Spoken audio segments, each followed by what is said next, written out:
Hi. Hello. నమస్తే అందరికి. Welcome to my channel. ఇప్పుడు మనం చెప్పుకోబోతున్న స్టోరీ 'మనసా పలకవే' ఎపిసోడ్ 79. నిజంగా నేను రాకపోతే ఎక్కడ చచ్చిపోతావో అని వచ్చాను. అర్థమైందా? చావడానికి నీకు వేరే దారే దొరకలేదంటే నేను నీ ప్రేమ ఒప్పుకోలేదని నిన్ను పెళ్లి చేసుకోను అని చచ్చిపోతావా? అసలు నువ్వు చనిపోవడానికి ఏమైనా అర్థం ఉందా? అని అన్నాడు సిద్ధు. చెప్పాను కదా నువ్వు నన్ను పెళ్లి చేసుకోకపోతే చచ్చిపోతానని. ఇప్పుడు చనిపోవడానికి ప్రయత్నించినా నేను మళ్ళీ చనిపోవడానికి భయపడతాను అని అనుకుంటున్నావేమో. ఖచ్చితంగా నువ్వెన్ని సార్లు కాపాడినా లాస్ట్‌కి, ఆఖరికి అదే జరుగుతుంది అని ఎలాంటి భయం లేకుండా సిద్ధు కళ్ళల్లోకి చూస్తూ చెప్పింది సాహిత్య. అంటే ఏంటి? ఇప్పుడు నేను పెళ్లి చేసుకోకపోతే నువ్వు చచ్చిపోతావా? చచ్చి ఏం సాధిద్దాం అనుకుంటున్నావని అడిగాడు సిద్ధు కోపంగా. ఏం సాధిస్తాను? ఏమీ సాధించలేను.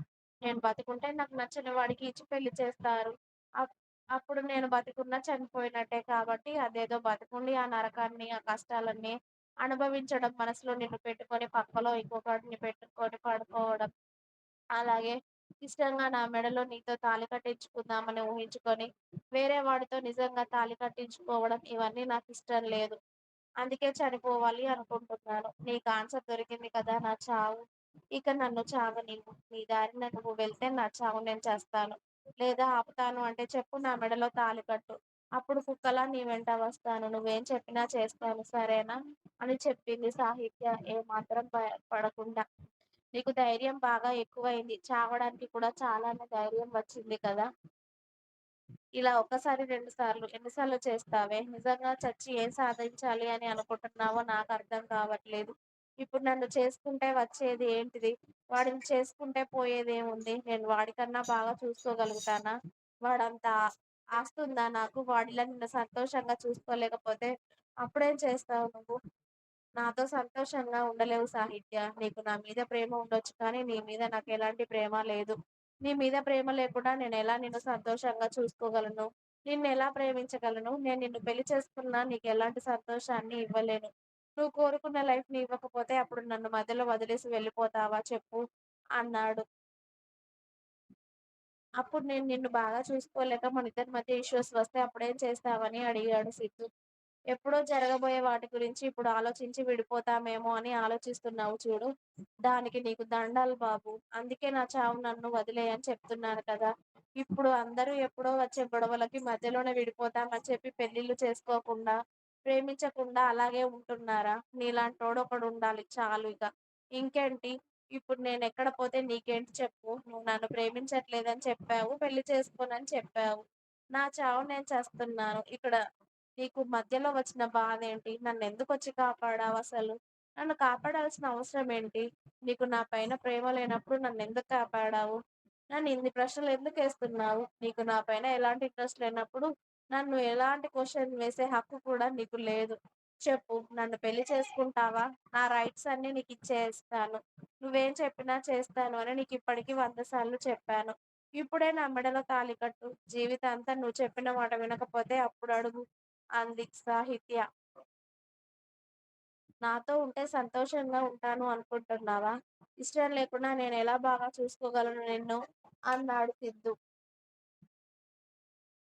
అయితే వదిలేయ్ నన్ను పట్టుకోమని నేనంటున్నానా? అని సాహిత్య మళ్ళీ లేచి ఆ నది వైపే వెళుతూ ఉంటే మళ్ళీ అటెక్కడికే? అని అరిచాడు సిద్ధు చాలా కోపంగా. ఇంకొక్కసారి నన్ను పిలిస్తే మాత్రం బావుండదు చెప్తున్నాను. నేను నా చావు నేను చచ్చిపోవడానికి వెళ్తున్నాను. అర్థమైందా? నువ్వు నన్ను పెళ్లి చేసుకునేవాడివే అయితే నాతో మాట్లాడు. నా మెడలో ఇప్పుడే తాళి కట్టు. నువ్వు చెప్పినట్టు వింటాను అని చెప్తున్నాను కదా! నీకు నేనంటే ఇష్టం లేకపోయినా, నువ్వు నన్ను పెళ్లి చేసుకోకపోయినా, నువ్వెన్ని మాటలు మాట్లాడినా నేను వినను.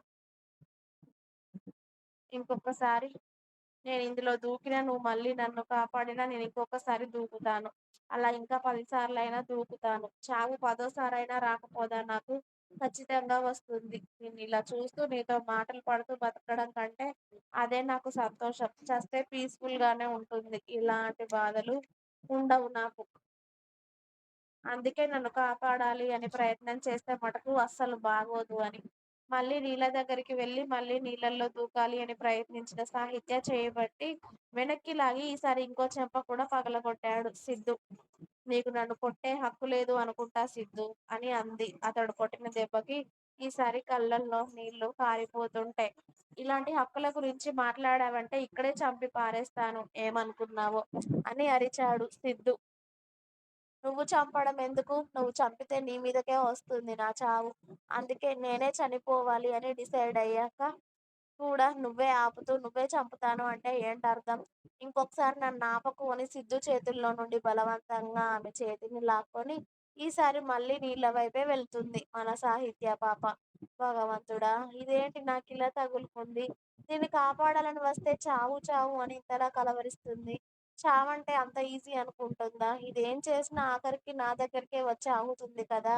అని సాహిత్య నీళ్ళ దగ్గరికి నడుస్తూ ఉంటే అక్కడ నీళ్ళ దగ్గర చిన్న అమ్మవారి గుడి కనిపించింది. చాలా చిన్నది. అందులో అమ్మవారి రూపు ఉండి పూజలు చేసినట్టుగా అమ్మవారికి ఇంకా దీపం వెలుగుతూ ఉంటే అక్కడే ఉన్న పసుపు తాడు మన సిద్ధు కళ్ళల్లో పడింది. ఇక సాహిత్యని ఎలా ఆపాలో అర్థం కాలేదు. ఆ నిమిషంలో ఏం చేయాలో అర్థం కాలేదు. సిద్ధు డైరెక్ట్‌గా అమ్మవారి దగ్గరికి వెళ్లి నేను తప్పు చేస్తే నన్ను క్షమించు తల్లి అని అమ్మవారి దగ్గర ఉన్న పసుపు కొమ్ము తీసుకువెళ్లి సాహిత్య నీళ్ళల్లో అడుగుపెట్టగానే వెనక నుండి ఆమె మెడలో పసుపు తాడు వేసి 3 ముళ్ళు వేసేశాడు సిద్ధు. ఆమె మెడలో పడ్డ పసుపు తాడుకి ఆశ్చర్యంగా సాహిత్య ఆ పసుపు కొమ్ము చేతుల్లోకి తీసుకొని చూస్తూ వెనక్కి తిరిగి చూసేసరికి సిద్ధు ఆమె మొహాన్ని కోపంగా చూస్తూ ఆమె మెడలో 3 ముళ్ళు వేసి చాలా ఇకనైనా చావడం ఆపేయ్. ఇలా రావే అని మళ్ళీ కాస్త దూరం లాక్కొచ్చాడు సాహిత్యని నీళ్ళ నుండి. సిద్ధు ఆమె మెడలో తాళి కట్టాడు అంటే ఇంకా నమ్మలేకపోతుంది సాహిత్య. నిజంగా నువ్వు నా మెడలో తాళి కట్టావా? అని ఇంకా ఆశ్చర్యమైన ఫేస్‌తో సిద్ధు కళ్ళల్లోకి చూస్తూ అడుగుతుంది సాహిత్య. ఇంకా ఉంది. మీకు నా స్టోరీస్ నచ్చినట్టయితే ప్లీజ్ లైక్ చేయండి. అలాగే నా ఛానెల్‌ని తప్పకుండా సబ్స్క్రైబ్ చేయండి.